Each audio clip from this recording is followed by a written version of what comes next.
At least we won't have to endure the tunnel scene. Yes, we do! Good thing I always keep a spare boat by the river.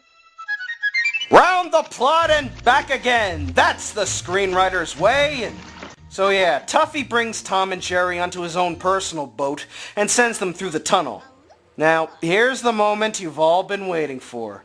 In the movie, the scene was infamous for its horrifying imagery, such as a chicken getting its head cut off, snakes on people's faces, and even a Slugworth cameo. Given that this is a more watered-down kids movie, to a higher extent, they can't show all that, so instead, we get some random stuff like a jack-in-the-box, an eyeball, and the robot from Chopping Mall. But that's not the freakiest part of this scene. Oh no. The real star of this scene is Tuffy, who quotes Wonka's dialogue from the original word for word. You're kidding me. Oh, I'm not. Watch. There's no earthly way of knowing which direction we are going, There's no knowing where we're rowing. or which way the river's flowing. Is it raining? Is it snowing? Is a hurricane a-blowing? Not a speck of light is showing. So the danger must be growing. Are the fires of hell a-glowing? Is the grisly reaper mowing?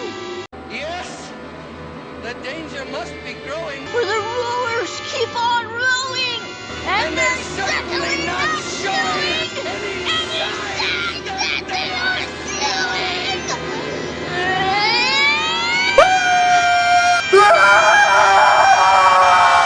Stop the boat!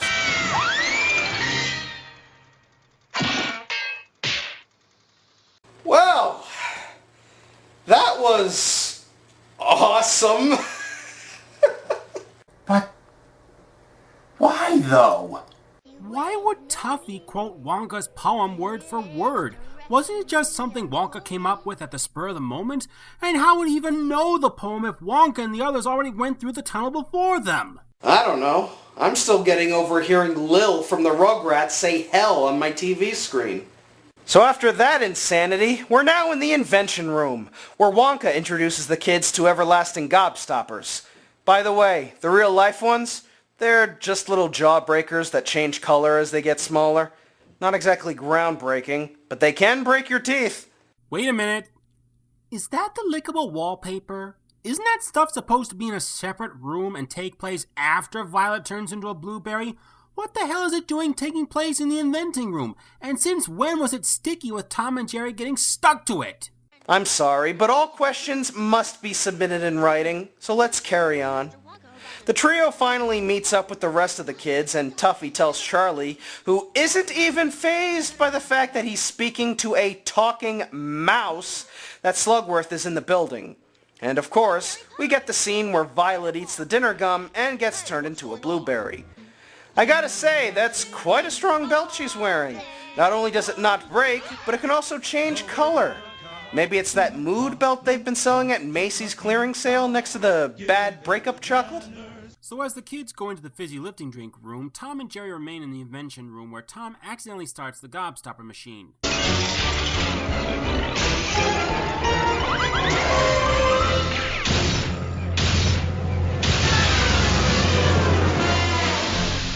And now they break it? Well, it is a Tom and Jerry film, so we should expect collateral damage. But damn, why not break the Wonkavator while you're at it? So Slugworth and Spike show up to try and steal the last Gobstopper that comes out of the machine, but Jerry feeds Spike the dinner gum and turns him into a giant blueberry, but Slugworth is able to get back normal with a fan belt? Why couldn't they just use that for Violet? Because, my fine naive friend, Spike possesses what is known as cartoon magic. He can twist, flatten, and contort his body all he wants, just like every other toon before him. What about Slugworth? He's human, he can do that too. Oh. Well... This movie is still poorly made! Poorly made! Oh yeah, I forgot. Charlie and Grandpa Joe are about to become sliced ham.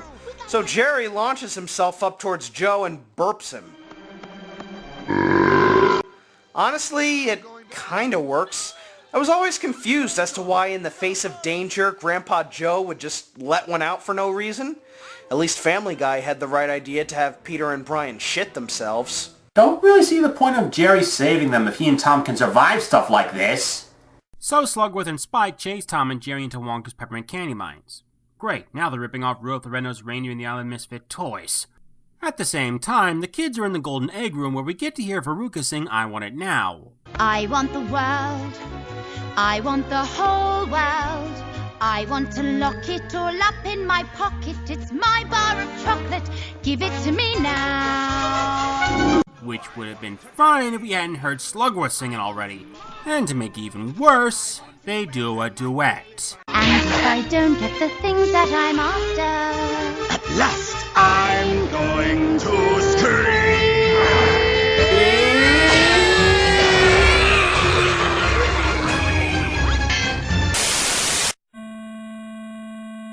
And this is why I rarely review bad movies on my show.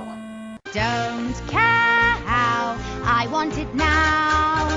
Don't care how I want it now.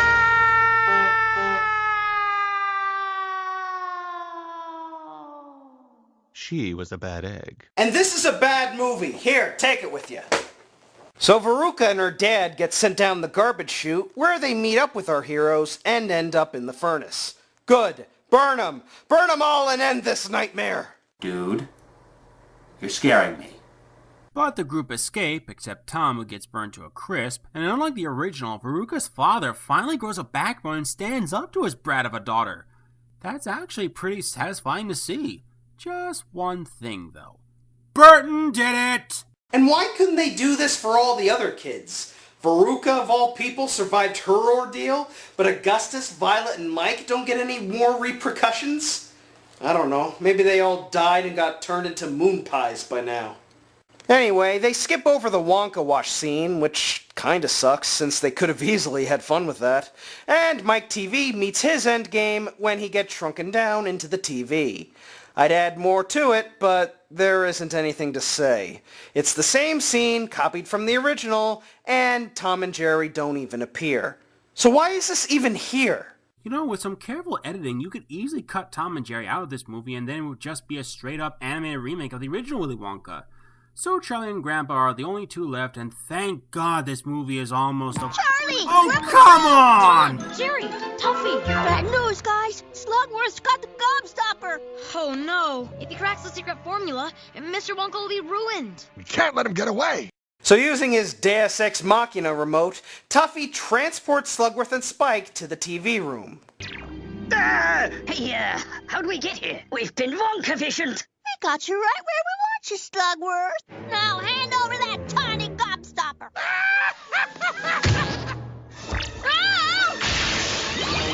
Oh, my heavens! I'm a big boy now. Tom, you reversed the signal. Wait a minute! So, if Wonka's machine can make small objects big again, why couldn't he use it on my TV? Why does he have to send him to the taffy pulling machine? Maybe Wonka is just a sadist who loves to torture children? Not much of a mystery now, is it? Also, shouldn't they all be wearing the white jumpsuits and goggles? You know, so they'd avoid being blinded by the bright flashes? You should open your mouth wider a little more when you speak. What? You can diss me with Wonka quotes, why can't I diss you back? So the whole climax involves Tom messing around with the camera controls, causing all the characters to turn big, small, even switch body parts like the Fly until finally Tuffy has grown big enough to handle them and Charlie beams the two villains into a million pieces. So finally we get the big scene where Wonka gives his big rant. Under Section 37 of the contract signed by him, all offers shall become null and void, etc., etc., etc. You stole fizzy lifting drinks. And to make matters worse, you allowed a cat into my factory. A cat and his two filthy mice friends.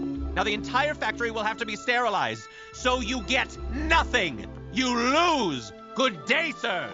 What an ungrateful asshole! In the original movie, Wonka's angry rant was because he was heartbroken that Charlie broke one of the rules, as he had hoped that he would be the one to inherit his factory. In this movie, though, Charlie and the others practically saved Wonka's factory from Slugworth, and Wonka just doesn't seem to care in the slightest. Well, don't you blame him? Tom and Jerry broke his Gobstopper machine, wrecked the flavored wallpaper, and arsed around with the TV remote. If he wasn't angry enough in the original, whew, this is a new level of pissed off. If I were Charlie, I'd just give the Gobstopper to Slugworth just to spite Wonka. But Charlie gives Wonka the Gobstopper anyway, and of course that makes Wonka come to his senses. It's even revealed that Slugworth and Spike were good guys all along. My master plan was to help Wonka find an heir. I was concerned that you and Tom and Jerry would interfere with that plan, so I had to try and stop you. Who knew? Given that Slugworth spent this entire movie bullying, manipulating, and terrifying Charlie into giving him a Gobstopper, this swerve makes absolutely no sense. So Wonka takes Charlie, Joe, and Tuffy into the Wonkavator, which sends them through the roof of the factory into the sky, while Tom and Jerry down the fizzy lifting rings and follow right behind them, farting bubbles. Ooh, does that mean we're gonna get Tom and Jerry in the glass elevator? If Roald Dahl was so upset at the original film that he didn't allow the film rights for a sequel, what makes you think his widow would allow them to make it now? Wow, I still can't believe this is happening. You know what happened to the boy who suddenly got everything he ever wanted? What? He lived happily ever after.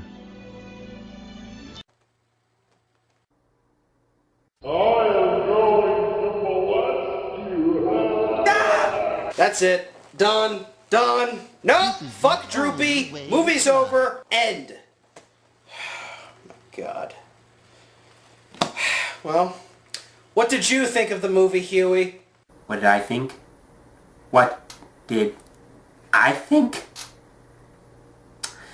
Well, I thought this movie was even worse than Tom and Jerry Meets the Wizard of Oz! And to think that this was even marketed as an all-new original movie. Ha! Original my ass. Hell, this is Pooh's Adventures level of sloppy, nonsensical crossover trash. Yeah, that's right, I friggin' went there. It's poorly animated, poorly thought out, poorly written, poorly acted, and just overall poorly made.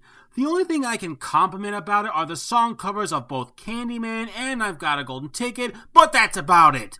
The rest is just insulting, cringe-inducing schlock. I wouldn't be surprised if it was the studio's intention for kids to watch it before they've ever watched the original movie. That is both evil and stupid. But it's all there, brightly colored, clear as crystal. Time Warner took another beloved classic from our childhoods, threw in two classic characters to slap their antics on it for no good reason, expecting to make a quick buck, so they get nothing! You lose! Good day, sir! Are you done? Yeah, pretty much. If this had been based on the film, or even the original book, like all those Christmas Carol and It's a Wonderful Life inspired specials on TV, I kinda would have accepted it. Instead, it's yet another, let's make the same movie but throw Tom and Jerry in the background. Even as a standalone film, it's a mess. The animation looks sloppy, the human characters look creepy, and it creates a whole slew of plot holes that the original didn't even have. Slugworth as the villain is stupid because, canonically, he isn't a villain. If anything, just have Spike be the villain. And as annoying as Tuffy is, I will say, Kath Soucie definitely deserves an award for that tunnel scene.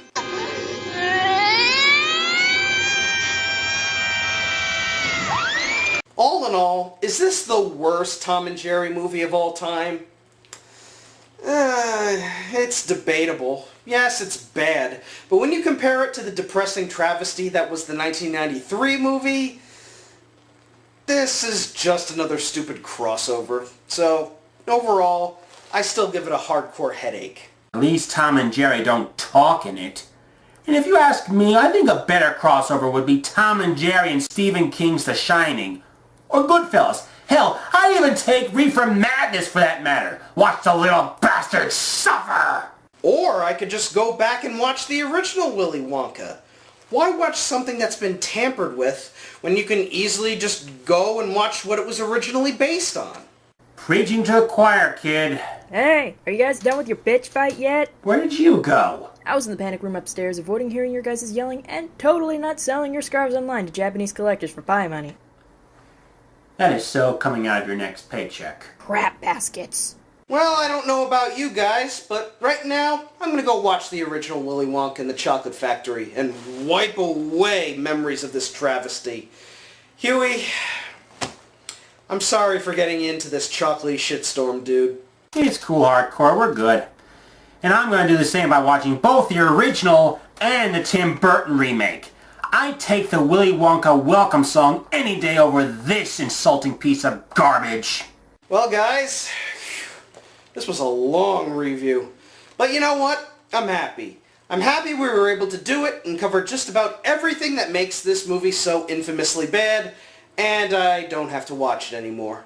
Until then, I'm the Hardcore Kid. And I'm Hewy Toonmore. See you at the movies. Anime movies, that is. Peace out.